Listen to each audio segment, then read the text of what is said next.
ஒரு பொட்டி கடைக்காரன் அடிச்சா கூட மொத்த பொட்டி கடைக்காரனும் ஒண்ணா வரும். ஒரு வட்டி கடைக்காரன் அடிச்சா மொத்த வட்டி கடைக்காரனும் ஒண்ணா வரும். ஆனா ஒரு கிராமத்தான அடிச்சா சிட்டில இருக்கிறவங்க வர மாட்டாங்கல்ல. அரிசி பருப்பு காய்கறி கொத்தமல்லி கருவேப்பிலை வரைக்கும் கிராமத்துல இருந்து வரணும். ஆனா ஒரு கிராமத்தை செத்தான்னா மூக்கம் பிடிக்குவாங்களா? லோக்கல் சேனல் இருந்து நேஷனல் சேனல் வரைக்கும் இப்ப எப்படி வராங்கன்னு பாருங்க. எப்படிப்பா முடியும்?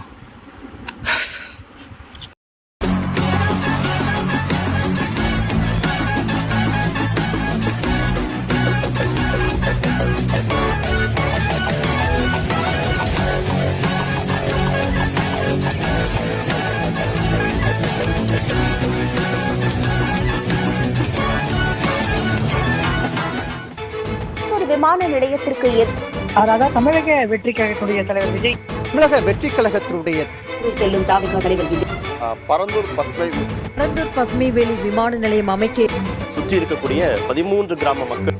காஞ்சிபுரம் மாவட்டம் பரந்தூரில் 1000க்கும் மேற்பட்ட ஏக்கர் பரப்பளவில் 13 நீர்நிலைகளை அழிச்சு சென்னை நிரந்தரமாக வெள்ளக்காடாக்கும் இத்திட்டத்தை ஒன்றிய மாநில அரசுகள் கைவிட வேண்டும் வலியுறுத்தின. என்னோட கள அரசியல் பயணம்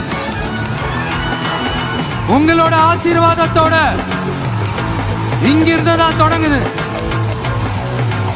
விவசாய நிலங்கள் 90% ஆஃப் நீர்நிலைகளை அழிச்சு இங்க அந்த பரந்தூர் விமான நிலையத்தை கொண்டு வரணும்னு எடுக்கிற அந்த முடிவை எந்த அரசா இருந்தாலும் அது மக்கள் விரோத அரசா தான் இருக்க முடியும். நிலையத்தையும் தாண்டி இந்த திட்டத்தில் அவங்களுக்கு ஏதோ ஒரு லாபம் இருக்குது.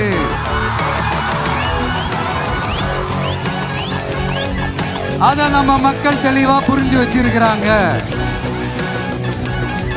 அது எப்படி நீங்க எதிர்கட்சியா இருக்கும் போது விவசாயிகளுக்கு ஆதரவு, ஆளுங்கட்சியா இருக்கும் போது விவசாயிகளுக்கு எதிர்ப்பா? இது எனக்கு புரியலையே. உங்க முன்னாடி ரொம்ப ஸ்ட்ராங்கா வலியுறுத்துறேன். இந்த பிரச்சனையில நான் உங்களோட உறுதியா நிற்பேன். அவர்கள் அங்க போய் பிரச்சனைனா சரி, ஓகே, ஒரு பொறுப்பான அரசியல்வாதியாக அவர் இருக்க வேண்டும் என்று நினைத்தால் விஜய் போறது யார் வேணாலும் போலாம் சார். அரசியல் கட்சியினுடைய தலைவர் விமான நிலையத்தில் போய் எதிர்ப்பு தெரிவிக்கக்கூடிய மக்களை விஜய் சந்திக்கிறார். விஜய் அண்ணா களத்துல இறங்கி எங்க விஜய் அண்ணா செய்யறேன் யாருமே போய் சொன்னதுக்கு பார்க்கலாம்.